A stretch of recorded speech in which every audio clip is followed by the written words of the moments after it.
Hello students, कैसे हो बेटा। तो बेटा आज हम नया चैप्टर स्टार्ट करेंगे, that is gravitation. Right, gravitation में हम सबसे पहले क्या डिस्कस करेंगे? Newton's universal law of gravitation. After that we will discuss acceleration due to gravity. तो हमारे आज के ये दोनों टॉपिक है, राइट, इनको आपने ध्यान से सुनना है। तो Newton's universal law of gravitation, सबसे पहले हम इसके ऊपर आ रहे हैं। नोट कर लिया आपने क्या क्या पढ़ना है हमने आज? Newton's universal law of gravitation और एक्सेलरेशन ड्यू टू ग्रेविटी, जिसको हम स्मॉल जी के साथ डिनोट करते हैं। एक्सेलरेशन सभी को पता है, लेकिन एक्सेलरेशन ड्यू टू ग्रेविटी आज हम करेंगे। तो सबसे पहले बेटा हमारे पास आता है यूनिवर्सल लॉ ऑफ ग्रेविटेशन। तो यूनिवर्सल लॉ ऑफ ग्रेविटेशन ये क्या बोलता है? Write down every particle in the universe, every particle in the universe attracts every other particle with a force which is directly proportional to the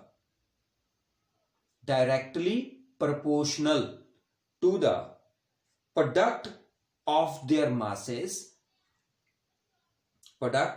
masses and inversely proportional to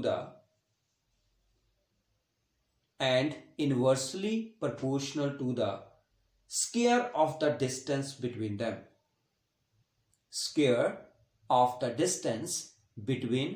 them. I am repeating it again.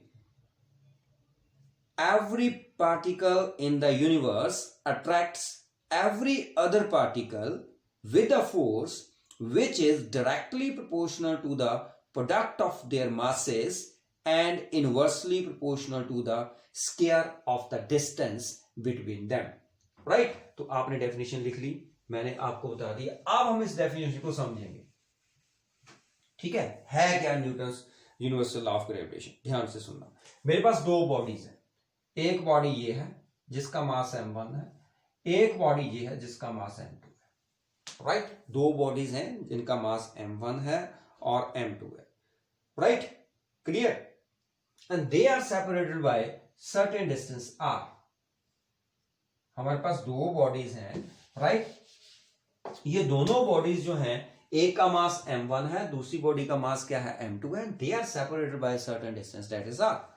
Right, तो Newton's law of gravitation क्या बोलता है? According to Newton's law of gravitation, वो कहता है कि ये दोनों बॉडीज जो हैं, कोई भी बॉडीज हैं, ये दोनों नहीं, यूनिवर्स में कोई बॉडी है, मैं हूं, आप हैं, राइट। आपके घर में पेन है, आपके घर में बेड है, पेन और बेड के बीच में, पेन और आपके बीच में, राइट।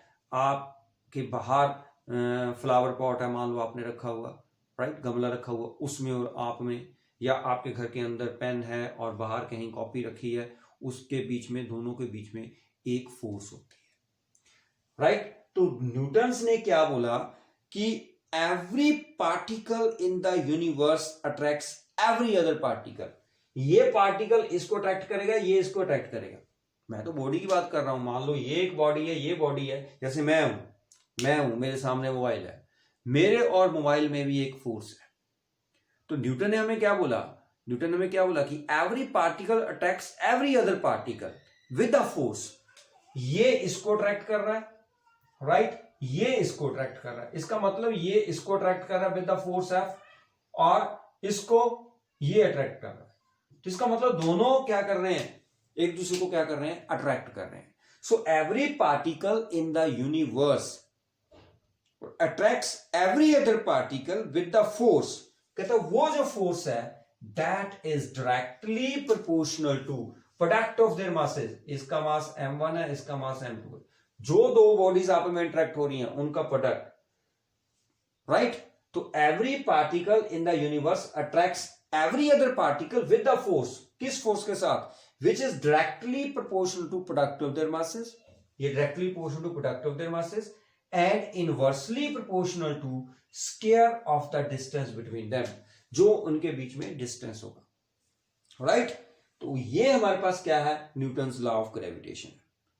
तो इस प्रोपोर्शनैलिटी साइन को हटाने के लिए वो यहां पर जी लगा देते हैं, and this G is known as gravitational constant.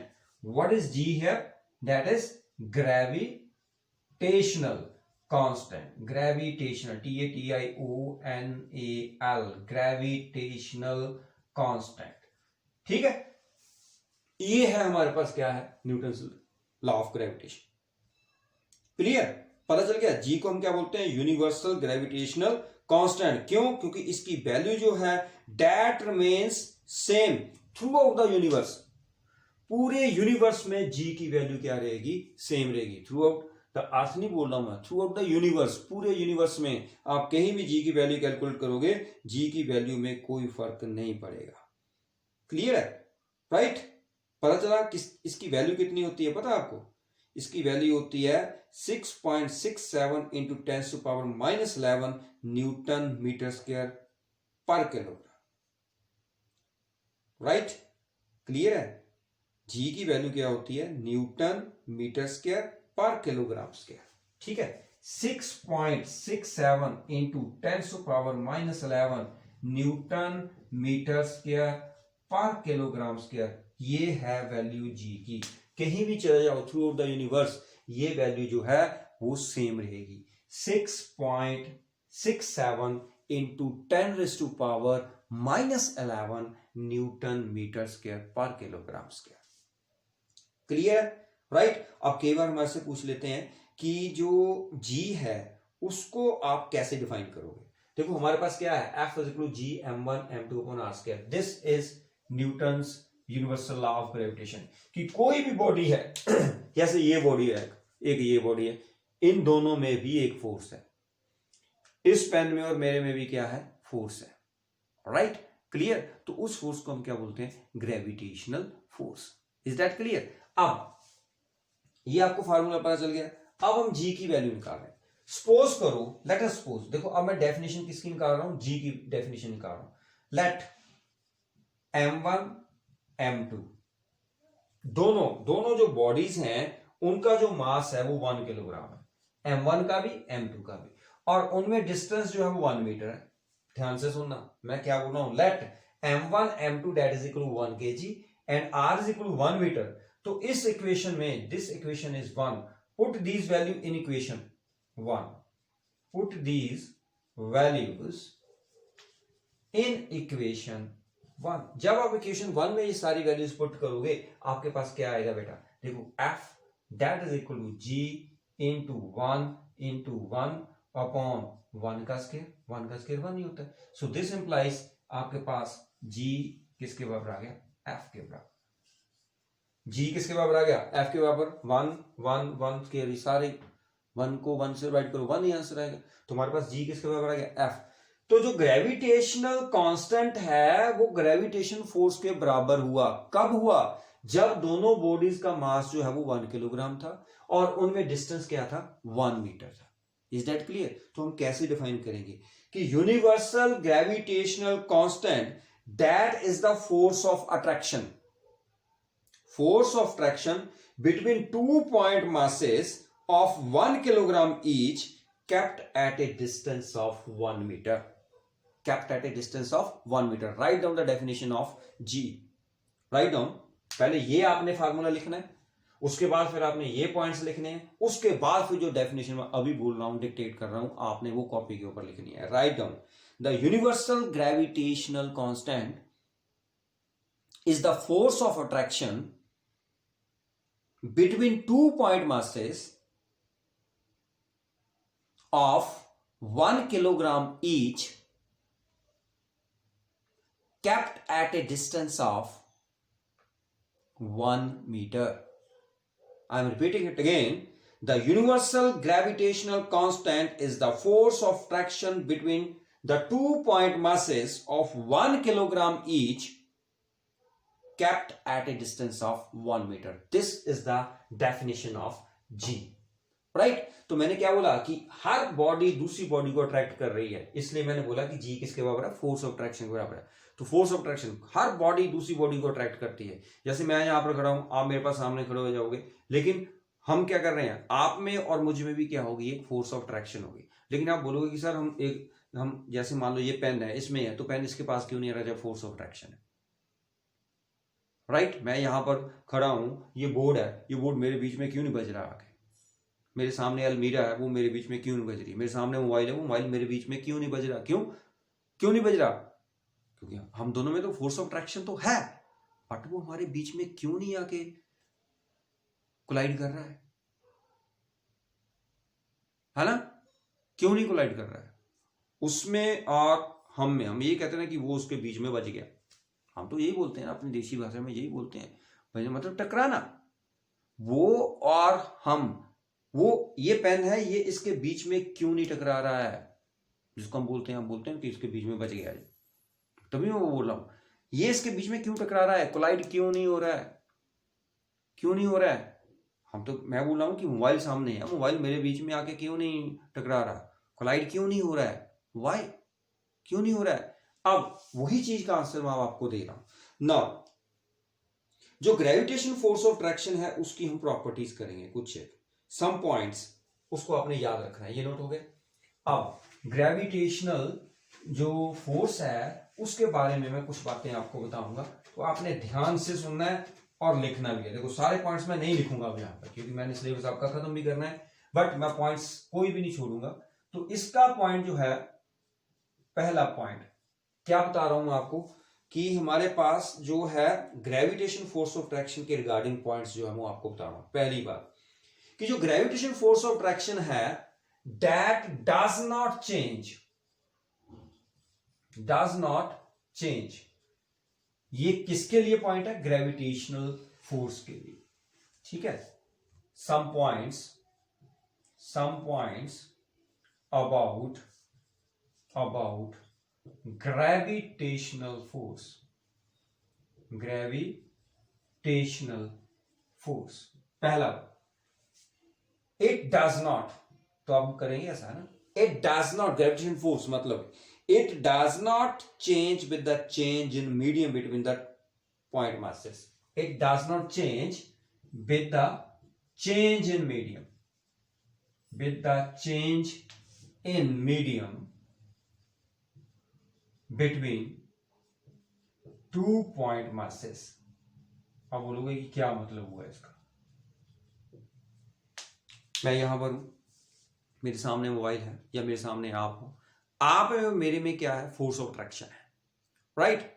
अब चाहे बीच में आप दीवार खड़ी कर दो, चाहे आप बीच में गिलास लगा दो, चाहे बीच में पानी भर दो, चाहे कुछ भी भर दो, मीडियम आपने चेंज किया मेरे और आपके बीच में। मान लो आप मोबाइल की जगह मेरे पास खड़े हो, तो आप चाहे बीच में दीवार खड़ी कर दो, कंक्रीट की दीवार खड़ी कर दो, लकड़ी की दीवार खड़ी कर दो, पानी डाल दो, कुछ भी कर दो, लोहे की दीवार खड़ी कर दो, लेकिन जो मेरे और आप में, आपके बीच में फोर्स ऑफ अट्रैक्शन है, उसमें कोई फर्क नहीं पड़ेगा। इसका मतलब जो ग्रेविटेशन फोर्स है, that does not change with the change in medium between 2 point masses. जैसे ये हाथ और ये हाथ है, इसमें ग्रेविटेशन फोर्स ऑफ अट्रैक्शन है, आप बीच में कुछ भी रख दो तो ग्रेविटेशन फोर्स ऑफ अट्रैक्शन ना तो कम होगी ना बढ़ेगी, राइट? उसके ऊपर कोई फर्क नहीं पड़ेगा, जितनी है, चाहे इसमें एयर है, चाहे इसमें कोई ना कोई मीडियम है, इसके ऊपर कोई भी फर्क नहीं पड़ेगा, राइट? ग्रेविटेशन फोर्स के ऊपर। Number 2, these forces form action and reaction pair. It forms action and reaction pair. It forms action and reaction pair. It forms action and reaction pair. What does it mean? कि जो gravitation force होती है वो equal and opposite होती है। कैसे? जितनी force a body B के ऊपर लगा रही है, उतनी फोर्स बी ए के ऊपर लगा रही है, बट इनकी डायरेक्शन क्या है? अपोजिट। ए के ऊपर बी बॉडी इस तरफ को फोर्स लगा रही है और बी बॉडी के ऊपर ए फोर्स इस तरफ को लगा रही है, मतलब दोनों एक दूसरे को अपनी तरफ खींच रहे हैं। जैसे मैं आपको अपनी तरफ खींच रहा हूं, आप मुझे अपनी तरफ खींच रहे हैं, इसका मतलब आप के ऊपर मैं इस तरफ को फोर्स लगा रहा हूं और आप इस तरफ को फोर्स लगा रहे हैं, इसका मतलब दोनों की डायरेक्शन क्या है? अपोजिट है। तो इसलिए हम बोलते हैं कि ये एक्शन एंड रिएक्शन पेयर जो है वो प्रोड्यूस करते हैं, क्योंकि ये जो दोनों फोर्सेस हैं, they form action and reaction pair. Means simple सी बात कि ये जो है इट ओबेज, क्या वे कर रही है ये? इट ओबेज न्यूटन्स कौन सा लॉ? वेरी गुड, पता है आपको, Newton's third law of motion. It obeys Newton's third law of motion. समझ आ गई मेरी बात? Very good. Third point, it is the weakest force in the nature. मैंने क्या बोला कि क्या है ये? It is the weakest force. Weakest force in nature. Weakest force in nature का मतलब क्या है? It is the weakest force. मतलब वही मैंने बोला ना आपको कि मेरे और आप में बीच में फोर्स है, मेरे मोबाइल के बीच में फोर्स है, लेकिन हम एक दूसरे के साथ कहीं नहीं कोलाइड नहीं कर रहे हैं. अपनी भाषा में एक दूसरे के बीच में नहीं बज रहे हैं, है ना? क्लियर? कोलाइड नहीं कर रहे हैं. क्यों नहीं कर रहे हैं? क्योंकि ये जो ग्रेविटेशन फोर्स है that is weakest force. Right? Gravitation force जो है that is weakest force in nature. लेकिन ये हैवी बॉडीज में बहुत ज्यादा होती है. जैसे मान लो अर्थ है और सन है. राइट? अर्थ और सन के बीच में जो ग्रेविटेशन फोर्स है वो इतनी ज्यादा है कि वो अर्थ जो है वो सन के राउंड घूम रही है due to that gravitation force. वो ग्रेविटेशन फोर्स जो है वो प्रोवाइड करती है सेंट्रीपिटल फोर्स. उसके बारे में भी आपको बताऊंगा. ठीक है? क्लियर? बस इतना याद रखना है कि हैवीली बॉडीज जो हैं, जैसे स्टार हैं, मून है, या हमारे पास सन है, या डिफरेंट प्लैनेट्स है, वो हैवनली बॉडीज हैं. वहां पर ये फोर्स जो है वो इफेक्टिव है. लेकिन अगर आप देखोगे कि ये फोर्सेज जो है, जैसे मैं हूं और आप हूं, ये पेन है, एक दूसरे की तरफ क्यों नहीं जा रहे हैं? लेकिन इनमें फोर्स है, ग्रेविटेशन फोर्स है, फोर्स ऑफ अट्रैक्शन है, but that is the weakest force. Okay? Clear? Number 4, it is always attractive in nature. Simple. It is always attractive in nature. Attractive in nature, ये तो मैंने आपको बता दिया कि ये हमेशा एक दूसरी बॉडी को क्या करती हैं, एक दूसरी को क्या करती हैं? अट्रैक्ट करती हैं. It is always attractive in nature. Got it? Clear? उसके बाद it is a long range force. It is a long range force. Long range force का मतलब क्या है? Long range force, मैं यहां पर बैठा हूं, आप अपने घर पे बैठे हैं, आप में और मेरे में भी ग्रेविटेशन फोर्स है. समझ आई? मैं यहां बैठा हूं, मेरी सिस्टर कनाडा में बैठी है, मेरे उसमें भी ग्रेविटेशन फोर्स है. ये इतनी लॉन्ग रेंज फोर्स होती है. ग्रेविटेशन फोर्स जो है वो क्या है? लॉन्ग रेंज फोर्स है, but it is the weakest force. आप मेरी बात समझ आई? लॉन्ग रेंज फोर्स है. 6 point, it is a central force. It is a central force. Central force का मतलब क्या है? सेंट्रल फोर्स का मतलब क्या होता है कि it acts on line joining the two bodies. जैसे मान लो ये बॉडी ए है, ये बॉडी बी है, ये इस लाइन के ऊपर कर रही है. ये नहीं है कि आपकी फोर्स ऐसे लग रही है, या फोर्स इस तरफ को लग रही है, या इस तरफ को लग रही है. ये कहां पर एक्ट करती है? Along the line joining. तो हम फोर्सेस ऐसे लिखेंगे, ऐसे. It acts along the line joining the two bodies. ठीक है? जैसे मान लो ये बॉडी है और ये बॉडी है, इनको जो लाइन ज्वाइन कर रही है, ये फोर्सेस उसी के ऊपर लगती हैं. It acts along line joining the centre of the two bodies. ठीक है कि नहीं? मतलब हमारे पास जैसे बॉडी ए है और बी है, ये इनको लाइन ज्वाइन कर रही है, तो इसी बॉडी के ऊपर ऐसे फोर्स लग रही है, इसी लाइन के ऊपर. It acts along the line joining the center of the two bodies. Clear? Last point इसका 7th point, it obeys inverse square law. Very important. ये आपने नोट कर लिया, पहले इसका स्क्रीन यहां पर आ जाएगा. It obeys inverse square law. It obeys inverse square law. दिखाई दे रहा है? It obeys inverse square law. इसका मतलब क्या है? इनवर्स स्क्वायर लॉ का मतलब क्या है कि जो आपकी ये जो फोर्स है, यहां पर बता रहा हूं, that is inversely proportional to square of the distance. मतलब जितना बॉडी में डिस्टेंस ज्यादा होगा उतनी फोर्स क्या होगी? कम. क्योंकि आर और एफ ये इनवर्सली प्रोपोर्शनल है. आर जितना ज्यादा बड़ा होगा उतनी फोर्स क्या होगी? कम. जितना आर छोटा होगा उतनी फोर्स क्या होगी? ज्यादा होगी. इसको बोलते हैं इनवर्स स्क्वायर लॉ. ठीक है? Because F is inversely proportional to square of the distance between two body. वैसे तो F क्या है, G/m/r², मतलब directly proportional to masses of the body and inversely proportional to square of distance. तो simple सी बात है, जितना ज्यादा मास होगा बॉडी का उतनी ग्रेविटेशन फोर्स ज्यादा होगी, जितना r कम होगा उतनी ग्रेविटेशन फोर्स क्या होगी, ज्यादा होगी, क्योंकि F is directly proportional to masses inversely proportional to square of the distance. तो r कम होना चाहिए, मासेस ज्यादा हो जाए, तब आपकी फोर्स जो है वो ग्रेविटेशन फोर्स ज्यादा होगी, अदरवाइज मैंने आपको बता देगी कौन कौन से फैक्टर के ऊपर डिपेंड कर देगी। ओके, क्लियर है। तो what is the effect of gravitation force? अब ग्रेविटेशन फोर्स का इफेक्ट बताओ। ओशियंस में टाइड्स आते हैं, टाइड्स आते हैं ना, ज्वार भाटा बोलते हैं जिसको हिंदी में, टाइड्स आते हैं, that is the result of gravitation force between water in the ocean and the moon. Moon में और ओशियन के जो वाटर है उसमें जो ग्रेविटेशन फोर्स है उसके कारण उसमें क्या आते हैं, टाइड्स आते हैं, राइट। टाइड्स का मतलब पता ना, पानी कभी ऊपर की तरफ हो जाता है समुद्र में, कभी नीचे की तरफ आ जाता है, कभी ऊपर की तरफ कभी नीचे, टाइड्स उनको बोलते हैं टाइड्स, ज्वार भाटा भी बोलते हैं उसको, राइट। तो दिन में एक बार पानी ऊपर की तरफ हो जाता है समुद्र में, एक बार नीचे की तरफ। अब बॉम्बे जाओगे वहां पर एक खाड़ी है, वहां पर देखना आपने कि कई बार दिन में पानी जो है वो आपको नीचे लगेगा, रात को पानी ऊपर तक आ जाता है उसमें, क्लियर। तो दैट इज, अगर आपसे पूछे कि टाइड्स क्यों आते हैं, तो टाइड्स आते हैं ड्यू टू ग्रेविटेशन फोर्स, किसमें, मून में और ओशियंस में जो वाटर है, जो सी वाटर है, उसमें जो ग्रेविटेशन फोर्स होती है उसके कारण, मून और ओशियन वाटर में जो ग्रेविटेशन फोर्स होती है उसके कारण टाइड्स आते हैं। नंबर 2 पॉइंट, आपने देखा होगा कि हम यहां से सैटेलाइट भेजते हैं, सैटेलाइट भेजते हैं कि नहीं, आपने देखा होगा कि हम सैटेलाइट भेज रहे हैं, कोई स्पुतनिक भेज रहे हैं, कोई कुछ भेज रहे हैं, पीछे भी हमने सैटेलाइट लॉन्च किया, इनसैट 1 ने, इनसैट 1 भी। ये जो सैटेलाइट है ये कहां पर जाती हैं, ये अर्थ के अराउंड क्यों घूम रही हैं, क्योंकि उस सैटेलाइट में और अर्थ में क्या होती है, ग्रेविटेशन फोर्स होती है। जो सैटेलाइट हमने भेजी, मान लो ये नोट कर लिया ना आपने, स्क्रीनशॉट ले लिया हुआ है, डन, ओके। तो अब मैंने क्या बोला कि हमारे पास जो सैटेलाइट है वो अर्थ के अराउंड क्यों घूम रही है, क्योंकि उस सैटेलाइट में और अर्थ में क्या होती है, ग्रेविटेशनल फोर्स होती है। ये हमारे पास क्या है, अर्थ है, राइट, ये सैटेलाइट है, तो अर्थ के अराउंड सैटेलाइट घूम रही है,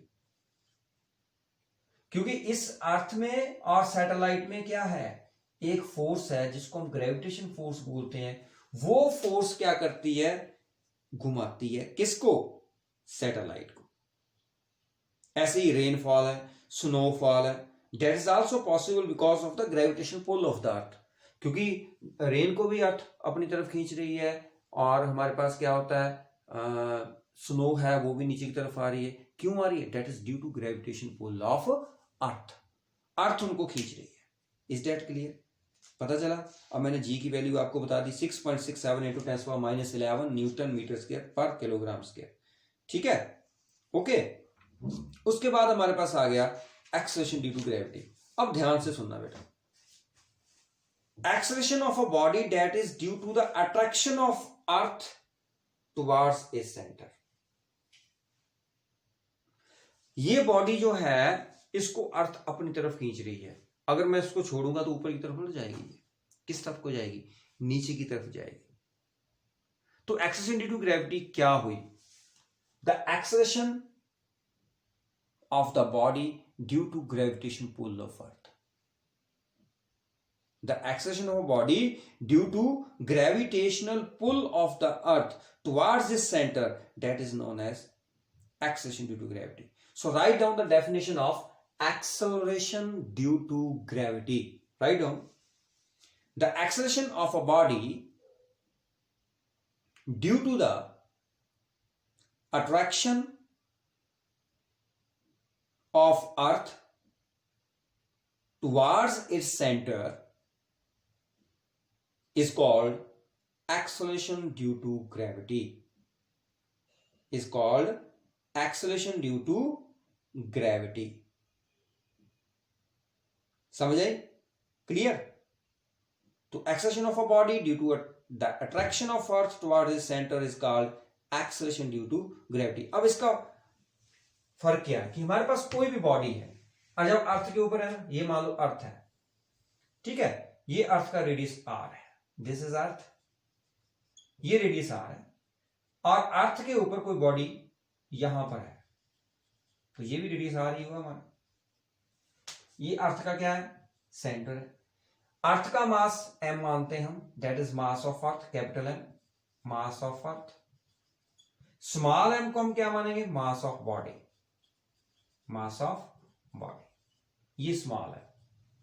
इनमें डिस्टेंस कितना है, r, तो इनमें फोर्स ऑफ ट्रैक्शन कितनी होगी बेटा, कितनी होगी, तो अकॉर्डिंग टू कौन सा लॉ बेटा, according to Newton's law of gravitation, Newton's law of gravitation क्या बोल रहा है, न्यूटन लॉ ऑफ ग्रेविटेशन क्या बोल रहा है कि हमारे पास जो फोर्स होगी इन दो बॉडीज में वो किसके बराबर होगी, जी एम एम अपॉन, दोनों बॉडी में डिफरेंस कितना है, आर स्क्वायर। कितना डिस्टेंस है, आर है ना, क्योंकि ये बॉडी अर्थ के सरफेस के ऊपर है, ये अर्थ का सेंटर है, तो इस बॉडी का सेंटर और इस अर्थ का सेंटर, इनमें डिस्टेंस कितना है, आर।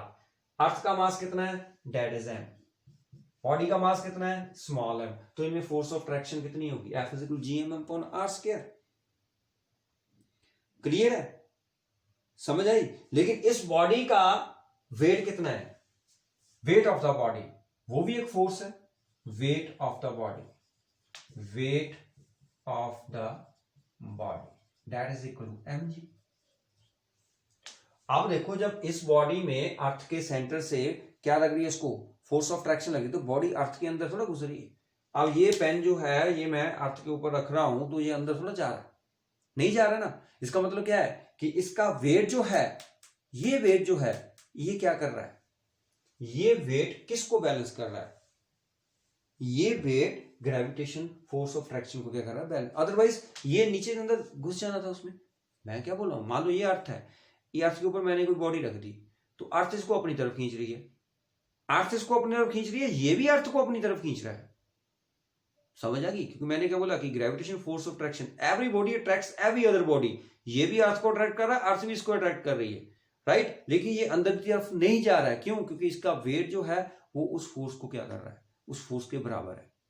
ये इसका वेट जो है उस फोर्स, अब ये है बॉडी, मैं इसको छोड़ रहा हूं यहां से, किस तरफ को गई, नीचे की तरफ गई, क्यों, क्योंकि अर्थ इसको खींच रही है। इसके ऊपर ग्रेविटेशन फोर्स कितनी लग रही है, जितना इसका वेट है, जितना इसका वेट है उतनी ग्रेविटेशन फोर्स इसके ऊपर लग रही है। तो हम क्या बोलेंगे कि ये दोनों इक्वेशंस जो हैं ये दोनों बराबर होगी, तो ये भी एफ है क्योंकि फोर्स सेम है, तो हम क्या लिखेंगे, G M M over R square that is equal to M G.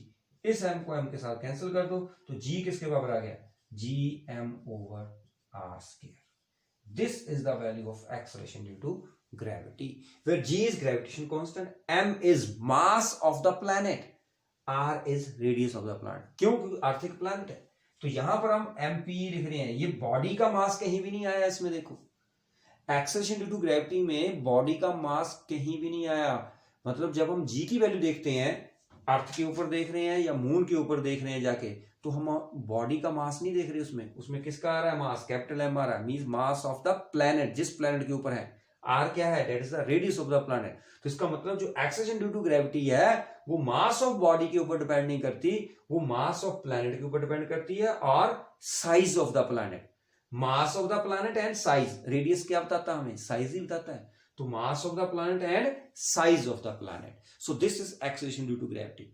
अब 2-3 पॉइंट्स मैंने आपको बताने हैं, उसको ध्यान में रखना है कि जो value of acceleration due to gravity है जी, इसको हम कितना लेते हैं, 9.8 मीटर पर सेकंड स्क्वायर। ये इसकी वैल्यू है, पक्की वैल्यू है 9.8, कई बार हम 10 ले लेते हैं। तो जी की वैल्यू कितनी है यहां पर, 9.8 मीटर पर सेकंड स्क्वायर। और जी की वैल्यू चाहे आप अर्थ से ऊपर जाओ चाहे अर्थ के अंदर जाओ, जी की वैल्यू डिक्रीज होती है। ध्यान से सुनना कि अगर हम अर्थ के अंदर जा रहे हैं या अर्थ से ऊपर जा रहे हैं, जी की वैल्यू क्या होती है, डिक्रीज होती है दोनों तरफ। ये नहीं कि अर्थ के अंदर इंक्रीज होगी, ऊपर की तरफ भी इंक्रीज होगी या नहीं। चाहे आप अर्थ के अंदर जाओ सरफेस से, चाहे आप अर्थ से ऊपर जाओ, जी की वैल्यू क्या होती है, हमेशा डिक्रीज होती है। The value of G decreases with height, the value of G decreases with depth. और जी की वैल्यू जो होती है, आपको पता है कि अर्थ में इक्वेटर भी होते हैं, पोल भी होते हैं। ध्यान से सुनना, ये होता है पोल और ये होता है इक्वेटर। इधर भी इक्वेटर, इधर भी इक्वेटर, इधर भी पोल। सुना होगा अर्थ के poles, north pole, south pole. ये है, इसको बोलते हैं इक्वेटर। क्या बोलते हैं? EQUATOR। तो जो हमारे पास जी की वैल्यू है पोल्स के ऊपर ज्यादा होती है, इक्वेटर के ऊपर क्या होती है? कम होती है। जी की वैल्यू पोल्स के ऊपर क्या होती है? ज्यादा होती है, इक्वेटर के ऊपर क्या होती है? कम होती है। इसका मतलब अगर हम पोल के ऊपर जाएं तो हमारा वेट बढ़ जाएगा, अगर हम इक्वेटर के ऊपर आए हमारा वेट क्या हो जाएगा? कम हो जाएगा। क्यों? क्योंकि वेट जो होता है वो mg के बराबर होता है, मास इंटू ग्रेविटी। अगर g बड़ी है, क्योंकि मास जो है that is the constant quantity, right? Mass constant है, मास वेरी नहीं करता किसी भी बॉडी का। g के कारण उसका वेट जो है वो वेरी करता है। जहां पर g ज्यादा होगी, g मतलब एक्सेलेरेशन ड्यू टू ग्रेविटी, एक स्मॉल g है, कैपिटल G है। कैपिटल G ग्रेविटेशनल कांस्टेंट है, g क्या है? Acceleration due to gravity. और जैसे ही आप पोल के ऊपर जाओगे g की वैल्यू बढ़ेगी, g की वैल्यू बढ़ेगी मतलब हमारा वेट बढ़ेगा। इक्वेटर के ऊपर आओगे तो हमारा वेट क्या होगा? कम। तो अगर आपसे पूछे कि आपका वेट पोल के ऊपर ज्यादा होगा या इक्वेटर के ऊपर ज्यादा होगा, कहां पर होगा? पोल के ऊपर ज्यादा होगा। आपका वेट माउंट एवरेस्ट के ऊपर ज्यादा होगा या अर्थ के ऊपर ज्यादा होगा? ध्यान से आंसर देना। मैंने क्या बोला कि विद हाइट, अर्थ से जितना आप ऊपर जाओगे जी डिक्रीज होगी। इसका मतलब माउंट एवरेस्ट के ऊपर आपका वेट क्या हो जाएगा? कम हो जाएगा। राइट? क्लियर है? समझ आई? Very good. अब the value of G at the centre of the earth, the value of G at the centre of the earth, earth के सेंटर में चले जाओ, वहां पर जी की वैल्यू कितनी होती है? 0। इसका मतलब कोई भी बॉडी अगर हम अर्थ के सेंटर के ऊपर रख दें उसका वेट क्या हो जाएगा? 0 हो जाएगा। ये छोटे छोटे पॉइंट है, ये आपने याद रखने हैं कि कोई भी बॉडी को अगर अर्थ के सेंटर में जाके हम उसको मेजर करें तो उसका वेट क्या होगा? 0, क्योंकि जी क्या होती है? Small G, acceleration due to gravity at the centre of earth, that is 0। Is that clear? पता चला? तो समझ आ गई। और ये बात आपने याद रखनी है कि जी की जो वैल्यू है वो सिर्फ डिपेंड करती है जिस प्लैनेट के ऊपर हम जी को मेजर कर रहे हैं उसका मास और उसका रेडियस, मतलब size, mass and size of the planet. Clear है? तो जी की वैल्यू मास ऑफ बॉडी के ऊपर डिपेंड नहीं करती है। इतनी बात क्लियर होगी बेटा? समझ आ गया? क्लियर है? और कोई डाउट हो तो मुझे अभी बता दो। ठीक है, जी की वैल्यू को पता चल गया। चलो फिर अब हम क्या करेंगे, बाकी बाद में। बहुत लंबा लेक्चर हो गया आपका, है ना? Okay then, bye, good bye बेटा।